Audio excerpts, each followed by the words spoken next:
Nachricht! Die Liebesinsel wird zur VIP-Area. Krass. Ich bin im Himmel angekommen. Fame sucht Liebe. Ich will endlich meinen Mr. Right finden. Love Island und Gigi kommt. Jetzt gibt es Zeit für die große Liebe. Eine neue Folge Love Island VIP. Donnerstag, 20.15 Uhr bei RTL 2.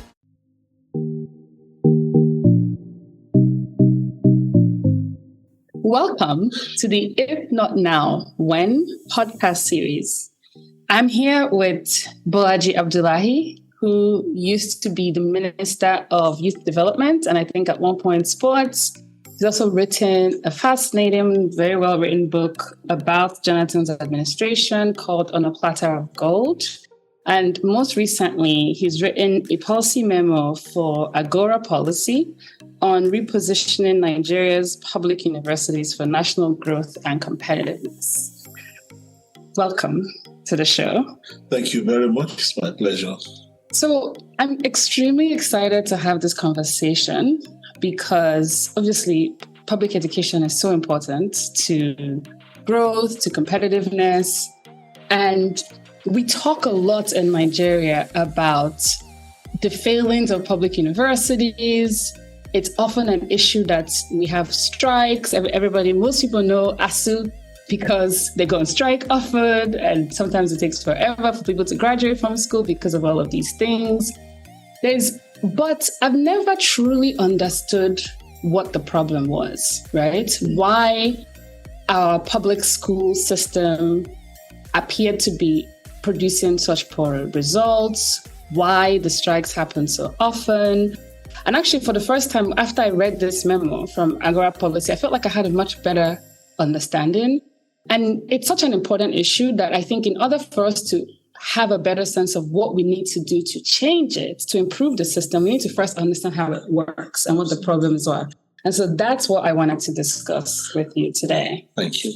So I thought it would be good for us to start with just understanding how the public school system works, right? So first, before we, just to set the context, about 94% of undergraduates enrolled in universities in Nigeria go to public schools. Public universities. Public universities, I mean, exactly. Public universities. We're talking about universities. Yeah. And I think about 65% of them are in federal universities. And then only 3% in the state universities. So most of our conversation today will be mostly about the federal. Yeah, exactly. But similar circumstances apply to the states, right? So maybe you can just help. Let's just start with what's the administration? What does it look like? How do the public universities owned by the federal government, the federal universities, how do they work today? Thank you very much. I want us to imagine it this way. That you have this number of universities, right? Mm-hmm. You have 43 federal universities, then you have 48 state universities, right? But it's one super university, right? That is the master for all these universities, that control all these universities. Mm-hmm. And that's the National Universities Commission. Okay. The agency of federal government that has the responsibility, the mandate to manage these universities from Abuja, right? So it doesn't matter whether this university is in the Ekiti or is AC Alangwa, right? If it's a federal government-owned university, it is controlled from the National Universities Commission in Abuja, and the NUC determines how they hire their staff, their lecturers, their personnel, the condition of service, how much they pay them, right? They determine their curriculum, including what they teach. So it's basically just one correct. Do they say this is what everybody should teach the same thing, or they try and? No. In fact, interestingly, just about 2 weeks ago, the Federal Minister of Education launched what they call National Universities Curriculum. I mean, it's the most ridiculous thing I've had. So that's to tell you the extent of centralization that exists within the university space in Nigeria.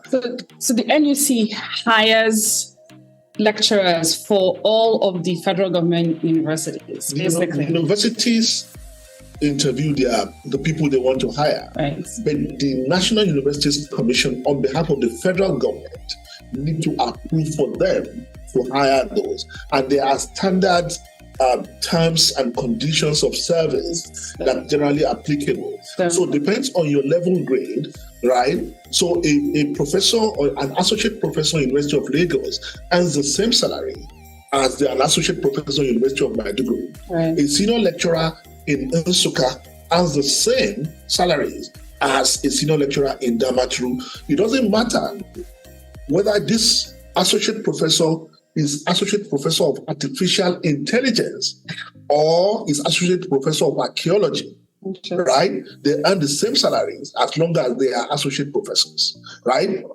So the issue of equity does not exist, right? And so the point here is that the National Universities Commission is like this octopus body that manages all universities in Nigeria. And that is why you can see when one limb of the universities have a problem, it paralyzes the entire system. So one problem in one university in Maiduguri can paralyze the entire university system in Nigeria, right? So what we are recommending, right, is a system of embedded autonomy, where universities are autonomous, right, with minimal control for quality assurance from the federal government, right? Because at the moment, there's too much centralization, and that's what is paralyzing the system.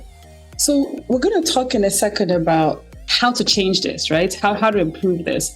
But just to make sure we understand the reason for this centralization in parts, right? It's funding as well, right? Essentially, it's funding. Yeah. Because all of the universities, the federal government universities are basically almost 100% funded by the federal government. Absolutely, yeah. And so because the NUC is funding them, they also determine how they spend their money. Right. So what the NUC does is that when they give them provision for the annual budgetary allocation, they give annual budgetary allocation to each university. That's all they get. And is it a standard amount? Every university gets the same amount, or is there some differentiation? No, there are differentiation based on the number of personnel. Because of the number of staff they have. Because, for example, in 2023 budget, Nsukka had 29.3 billion. Ahmadu Bello had 25.8 billion. Maiduguri 17.6 billion. Right, based on the number of staff they have and other considerations, right? So, but the most significant point here is that whatever the universities get in a particular budget year, more than 90% of that amount goes into the payment of salaries. So our universities are essentially existing to pay salaries rather than the core duty of teaching and research. Because by the time you spend 94% of your budgetary allocation, like Maiduguri does, on payment of salaries, you have nothing left. You have nothing left for overhead, recurrent expenditure. A university vice chancellor told me that in a given month, he spent like 40 million naira on diesel alone. Right? Now, multiply that in a year and tell them how much it is. So, essentially, once they pay salaries, they have nothing left. So, they are just existing to pay salaries. So, can they, under the current structure, go out and raise funding? Can one university say, you know what, this money I'm getting from federal government is not enough. I'm going to go raise some money to supplement so that I can do other things like build a lab and supply the lab and buy computers for my students. Why isn't that happening? They can do that. Why? I also feel that universities are not doing enough in that regard because they have alumni association, they have students they can tap into, they can, it's astonishing how Nigerians prefer to set up their own universities rather than give endowment to their old universities. But the point is that the system is structured in a way that universities are not encouraged to generate their own fund. Because even their, what they call the internally generated revenue goes into the federal government treasury single account, right? Yeah. So they cannot just make the money and spend the money. That's going to the TS. Yeah, then why would they ever go make the money? If it's just going to go to the federal government, then it's like, there's no incentive. But they have to negotiate how much they're able to retain.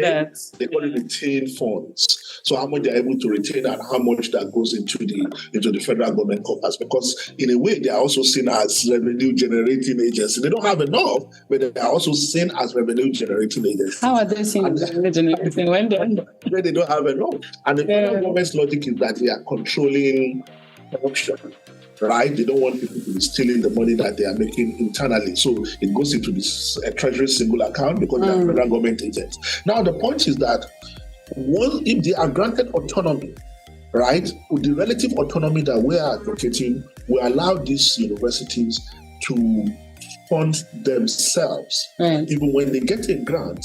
And that's why I said there has to be a paradigm shift from funding personnel to funding students, right? So whatever amount the universities are going to get has to be based on the number of students that they have, right? You can say, this can generate a perverse incentive where they just go on admitting students to increase, but there are systems of regulating the parameters for admission. Even now, right? So you can just go on crazy venture of admitting students. But also theoretically, if you have autonomy and you are perceived as a good school, then you have more students that want to go to your school. Absolutely. Although I know the process for getting into schools is also complicated and regulated. No, but you see, But actually, let's talk about that so that we make sure our listeners understand, right? How would we go about decentralizing the system in terms of funding? Right, we'll go to other issues. And then in terms of administration, You see, in terms of funding, what we are advocating is that universities should be funded based on the number of students that they have. So money follows students, right? Right now, they are just funding, the federal government is funding the administration of those universities. Paying salaries. Now, we're now saying they need to fund students, right? So if you have 10,000 students, for example, we need to work out how much does it cost to provide university education to a student in a year. And we can draw lessons from what the private universities charge. And I'm not saying federal government universities should charge what private universities charge. But what I'm saying is that universities cannot be charging 13,000 naira in a year per student, right? And I expect that they will be able to meet their funding requirement. So federal government can 100% continue to pay. But if federal government will continue to pay, they have to pay realistically. And what do they do? If you have 10,000 students, if you 650,000 naira that is required to train a university student in a year, you get 650,000 multiplied by 10,000. And that university will now decide, based on this quantum of money that I have, based on the number of students, how much goes into paying the lecturer. How many lecturers should I get? Teach this student. Because this student is paying through the federal government 680,000 naira in a year, right? So how much do I pay a lecturer that will teach him? How much of this 680,000 will go into library? How much of it will go into the laboratory in buying reagents and all of this, right? But at the moment, because the funding is directed at the university administration, paying salaries is just for the payment of salary. So let's talk about that. How would that work in practice in terms of the governance and the administration, right? If I asked you, if the new education minister came to you and said, what should I do? How should we change the system, right? What do we do? Do we get rid of NEC? Do we just say, you know what? Universities, now you can go and hire whoever you want, teach whatever you want, but here is the minimum standards or something like that. Like how would we actually get there? You've provided the answer. You know, the thing about Nigeria is once you set up an agency, it's difficult to say you are scrapping it. Because those spaces also provide other jobs. You know, right? I have to work there. So what we're saying is that the role has to change. NUC was set up, I think, by the Act of 1974, right? The purpose of university education in 1974 is completely different from the purpose of universities or tertiary education in 2003. Tell me about that. Right? No, you see, in the build-up, the years following independence, Nigeria needed to develop high-level manpower for the civil service, right? So before people even finish the youth corps, jobs are waiting for them, right? In 2023, federal government cannot hire people anymore. Not only can they not, they're also a much smaller portion of economic activity. Smaller portion of the there may be just 6-7% of economic activity. Absolutely. So there's just no jobs. So there's not that many jobs. The private sector does not have a responsibility to solve your youth unemployment problem. They want to make profit. And they will only hire people that can help them to make profit. Right. And the only way you can solve your unemployment problem, your youth unemployment problem at the university graduate level, is to ensure that the graduates that are coming out of your universities are able to add value to what the private sector, meet the requirements of the private sector. So you're saying the purpose then was let's train people to work for government? Absolutely. Which made sense to have this NUC directing and paying salaries. Absolutely. Now the purpose is let's train people that can go work for XYZ private company. So the way I express it is that if you set up a machine to produce nylon bags, if tomorrow you need tissue paper, you need to reconfigure that machine completely or set up a different machine. So NUC, I'm saying, has served its purpose. We cannot scrap it, but we need to repurpose it. Right. So we need to repurpose it to focus on quality assurance, right? We'll come back to the issue of quality assurance. They need to ensure that now the fundamental question in that regard is, why does Nigeria have universities, right? Nigeria has universities to develop high-level manpower to serve the economy of Nigeria. Now the question is, we need to build universities that are able to teach this quality of graduate, that are able to conduct research that can promote Nigeria's vision of development, right? And they're able to serve development purposes in their respective communities. So NUC will ensure that they are meeting that requirement. Right. But they will not create incentives. And create incentives. I see what you're saying. So if NUC's job now should be here, 20% of our economy, 25% of our economy is agriculture. Yeah, absolutely. It's a pretty major driver. Yeah. 55% is services, 10% of data, or 13% of data, so is ICT. Yeah. We want ICT to be this bigger driver, or we want tech to be this. So we're going to incentivize teaching agric or incentivize teaching this. And here's how we're going to do it, right? I don't know how, but maybe something like universities that are doing high-level tech stuff can get extra funding, some things like that, right? Easy. What you could do, we can do this better than the universities themselves, right? We can ask the universities to develop their own parameters for funding, right? In terms of their responsive to the national development needs of Nigeria. Our national development goals are very clear. So how responsive is this university to Nigeria's vision of development, right? In terms of your teaching, in terms of your research, right? So, and we will attach funding to this responsiveness ranking, right? Forget about world university ranking and all that, right? So, in a given year, if we are able to determine that University A is most responsive in terms of the quality of teaching, right? That would need to be an independent ranking, though, right? Because otherwise, you get into the lobbying, and is NUC going to be deciding who's doing well or not? Going to the details of how to make it work. Yeah. But the idea is that at the moment, TED Fund, for example, TED Fund is another major source of funding for universities, but all universities get the same amount. Right. Regardless of where they are, regardless of what they do, they get the same amount.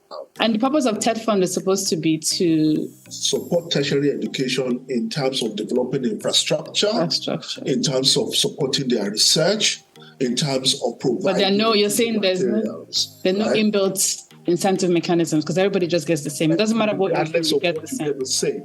Okay. Right? So let's resume until here. So keep NUC. Limit its purpose, you're saying. Keep refocus it to providing certain minimum standards and regulating those minimum standards. Allow the universities to employ their own. Let NUC disperse the funding based on the number of students that those universities are able to attract. Yeah. And then let the universities go out and source their own additional funding, which they will be able to manage and decide how they want to spend it. Absolutely. So what we're saying in a nutshell is that rather than NUC serving a governance purpose, they should be serving, or regulatory purpose, they should be serving quality assurance purpose. Which is a regulatory purpose. So I think you're saying instead of a governance purpose, there should be regulators. They should really. No, but you see, even regulating, I don't mean in terms, because regulating can also be interpreted to mean prescription. Yeah, but I mean regulating in terms of quality. In terms of quality. Okay. In terms of... An incentive. And creating... There should be predetermined objectives, right? So the NUC's role will now be to assess this university in terms of their responsiveness to these predetermined objectives, right? And advise the federal government in this regard, right? So essentially, what this does is that when funding follows students, the students, at the moment, students are not the center of planning. Because funding follows administration. Because NUC is basically paying salaries. Absolutely. And it doesn't matter. And those salaries are not necessarily dependent on how many students are going there. No, it doesn't matter. It's just how many professors they have. And so the numbers of professors they have now is dependent on how much they can lobby NUC to hire their people. Absolutely. Versus what there's too much discretion also. There's too much discretion also. So once you are able to anchor funding on objective or verifiable parameters like number of students, and don't forget, once you establish the ranking system that we talked about earlier, there will be competitiveness. Students will also prefer these universities based on their ranking. Parents will prefer these universities based on their ranking. And the more competitive you are, the more students you can attract. The more students you can attract. And you can attract the best. Yeah. And the more funding you get, you can also determine how much you pay your own lecturers. Right. An associate professor in Nsukka does not need to earn the same salary as an associate professor in Lagos, right?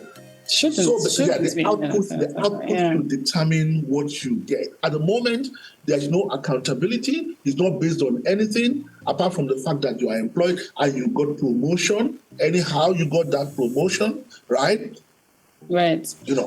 So how do we, even if we do it this way, I think this is clear, right? The idea of having NUC step back, allow the universities to be autonomous, hire their own staff, fire their own staff, raise their own funding, decide what they want to teach, right? And you have some certain minimum standards. But we'll still have a problem that they don't have enough money. Yes. Right? Because right now they're 100% funded by government. So even if government says, okay, go and run yourself, they still don't have enough money. So how do we solve the problem? Or how do we attract funds into the public education system? Now we need to talk about tuitions. Yeah. Endowments, right? So what should that look like? Because a lot of the people who Nigerians are also used to, I always say this is always an inconsistency in conversations with Nigerians, which is they always want the government to do, they say they want the government to do this, but they don't want to pay. Yeah. Right? No, man, we don't want federal government. But if you raise fees tomorrow, then they'll say it's too expensive. So I think the federal government is not sincere on this. Look, I've been interviewing people, right? Randomly, my gate man, everybody I come across, I've been asking them what they think about this fuel subsidy thing. And they're all saying, we're happy. Interesting. Because we hear that eventually we will enjoy. Right? And just for context, you mean the fact that they've officially removed fuel subsidy and now prices have tripled overnight. But people are saying, they're okay. They expected it. Nigerians are used to paying. Yeah. And I'll give you an example. Look at basic education, primary education. Parents have concluded that public primary education is no longer working for them. Every parent today puts his or her child in a private primary school, except where they don't exist, right? And you know what? They pay. More. Now the irony. So what percentage do you know what percentage of Nigeria's elementary school students go to primary school? Because it's interesting because it flips when they go to public university. They go to private university for primary school, private to primary school, and then for public, everybody goes to the public school. Now, Nigeria has some of the best policy for basic education in the world. Interesting. They said it's compulsory, universal, and free. Right? 3. Compulsory, universal, free. But the level of our education that is prescribed by law, the possibility that your child will get basic education in Nigeria today will depend on your ability to pay. Sad, right? It's supposed to be free. So you can look at all the cities where private universities exist, right? The public, where private primary school exists, the public primary schools are not so well attended in all the metropolis, except where those private schools don't exist. People have over the years lost confidence in private. And the point here is that parents pay. Yeah, which is, I know, I don't want us to get too far down the primary, but so the point you're making is, if we ask students to pay, public universities, they'll pay. That's the point I'm making. You see, it's also it's a traditional thing, right? Nigerians want value for their money. They don't want to waste their time. And I can say this as a former commissioner for education, right? What they want is that, I'm telling you that parents who are willing to pay 110,000 naira, 200,000 naira for a child, for a 7-year-old child to get basic education, suddenly doesn't want to pay anything for that same child to go to university. So the federal government needs to be clear about this, that we cannot, there's nowhere on earth. The only level of education that is free is basic education, right? University, people have to pay, right? So, but the point here is that who is doing the payment? My own argument is not about who pays. It's about how much universities need to get to be efficiently run. If a university needs 700,000 naira for a student in 1 year, they should get 700,000 naira, regardless of who is paying. But we are getting to this conversation in the first place because federal government is not able to fund it. So there's some kind of cost sharing needs to come in. Exactly. Now, there will be those who will be able to pay 700,000 naira for their children to attend universities, right? There are those who will not be able to pay.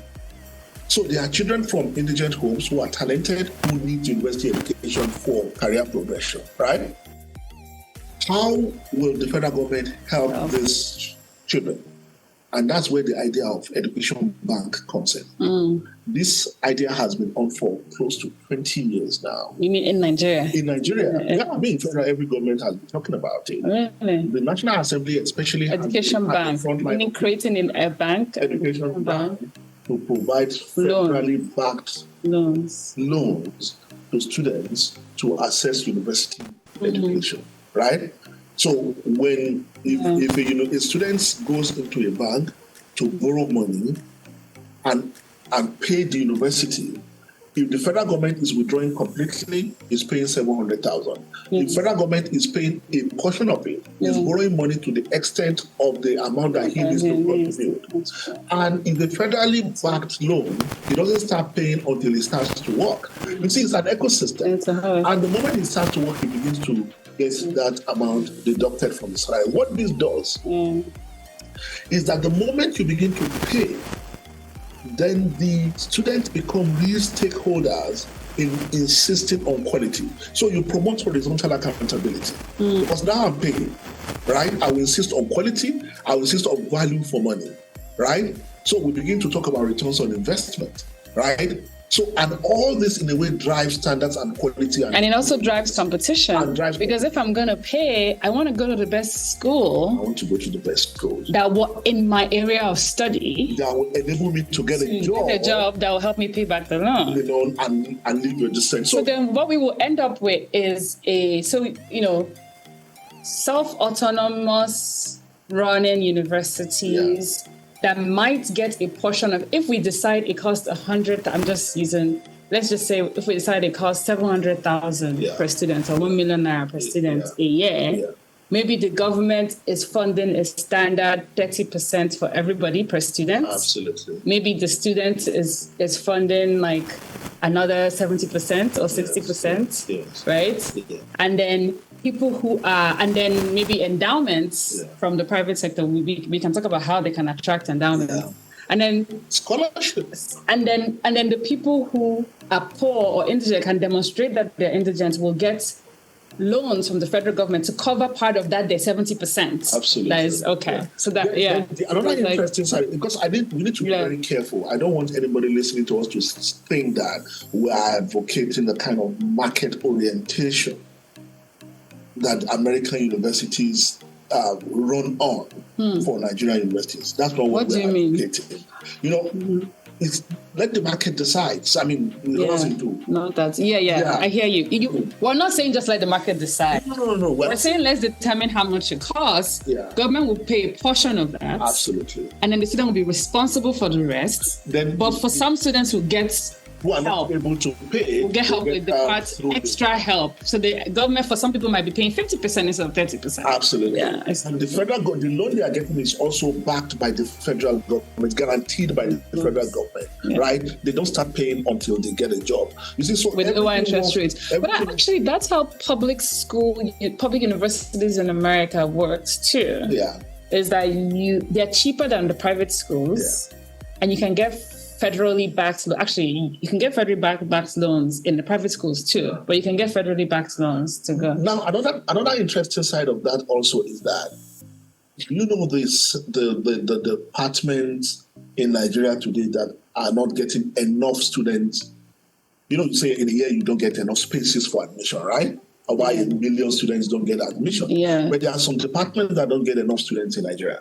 Really? Agriculture. Yeah. Wow. And that is that's 35% of our economy. That is where Nigeria needs people. Yeah. That's why I say university education has to be tied to Nigeria's vision of development, right?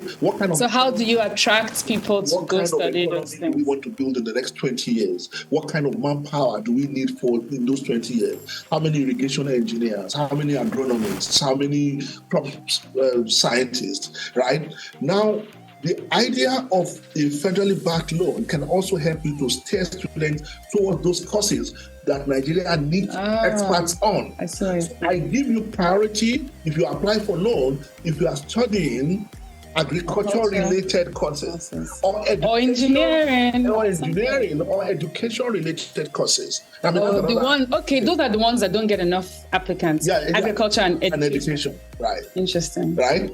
If you look at the policy memo you are talking about, I mean, we produce more accountancy and political science graduates than medical doctors, right?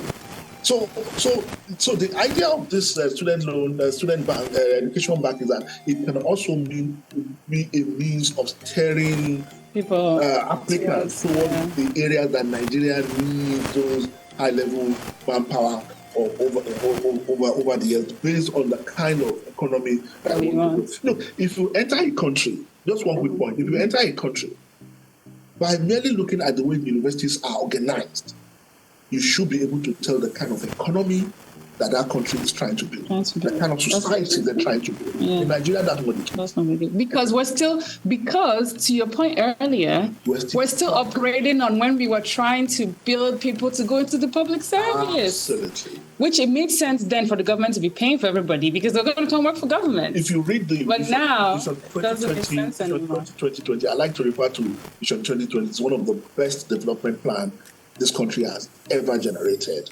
right? Mm-hmm. I don't see how that vision of development, there was no way it was tied to the university education system, right? What kind of manpower needs do we have within the 20 years that we're projecting at the time, right? So that's a big omission, right? Every development planning should have universities at the center of it. And all this conversation we are having has to be about how to make universities function better.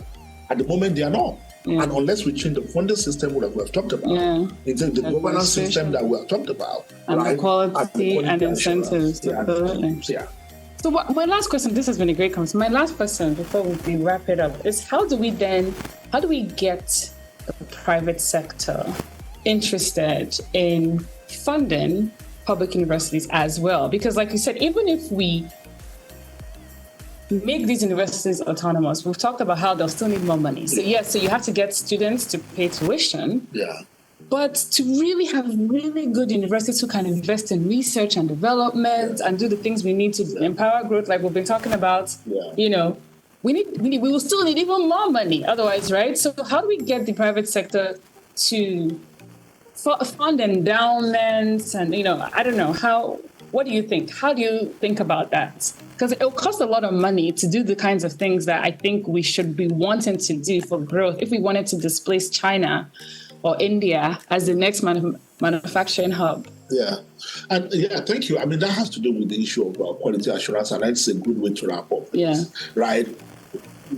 Are we meeting the objectives for setting up these universities? And who are the people that will likely determine this? Apart from the federal government, it's the private sector, because they are the one employing these graduates, right? So they should have an interest. They should have an interest. And that is why the kind of national quality assurance system that we're talking about for universities have to have strong private sector involvement.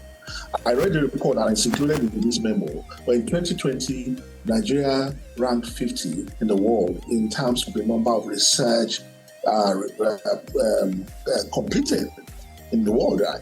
300 research reports were published in Nigeria in 2020.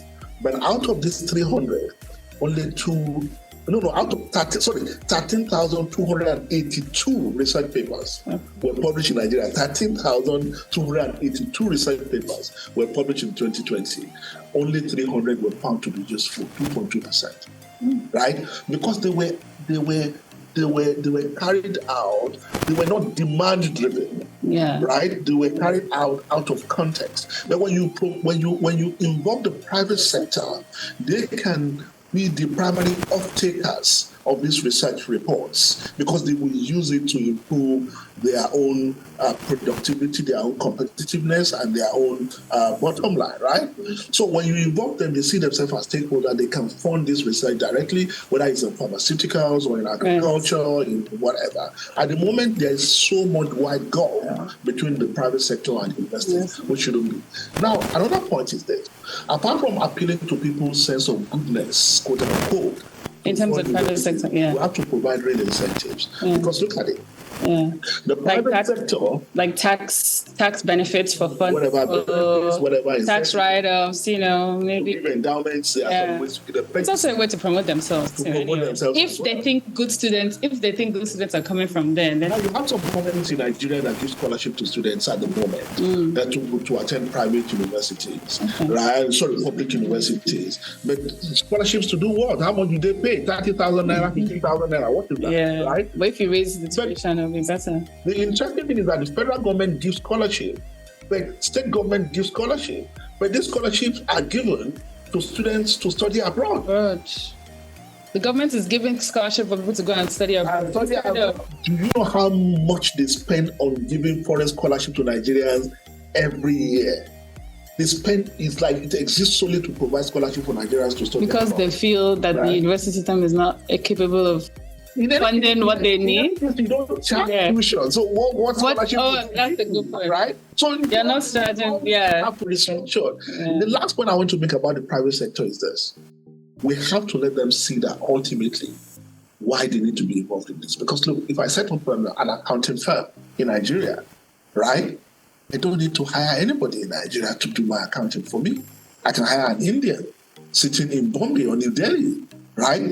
So they will not, out of the goodness of their heart, want to do this unless the federal government engage them and make them see the real need too. I mean, look at the time difference. If I send my books to an Indian in New Delhi tonight, by the time I wake up tomorrow morning, my books are done, so I don't need to worry about anything. So what I'm saying in essence is that if we're not careful, the bottom line of all this is that if we're not careful, Nigeria's economy will continue to grow, but it will leave majority of Nigerians behind. Because we won't be getting the the capabilities we need here. Nigerians will keep importing labor. So the hewers of wood and the carriers and the fetchers of water, right? That's what will happen because I can get the company. I don't need to leave Australia for a company in Nigeria. Right? So Nigerians are competing with everybody across the world that is their age mate. But by not giving them quality education, go to any Nigerian university and ask. You should do this. Go to any Nigerian university and ask an average Nigerian student on campus, why are you here? They say, oh, what are you studying? Say, I'm studying, say, microbiology. Why are you studying microbiology? So that's what JAMB gave me. That's what JAMB gave you.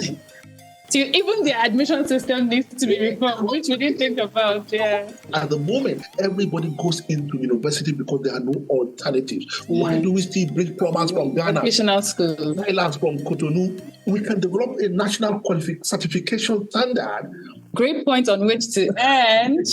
Thank you so much. This was a fascinating conversation. I learned a lot, and I hope all of our listeners will too. I really encourage everybody to read this memo from Agora Policy on reforming Nigeria's public universities.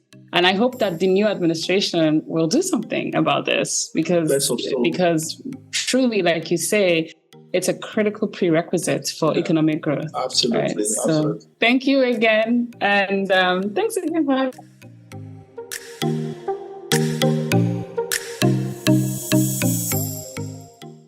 Thank you for being a part of today's interesting program. You can learn more about the NESG's If Not Now When campaign at www.ifnotnowwhen.ng.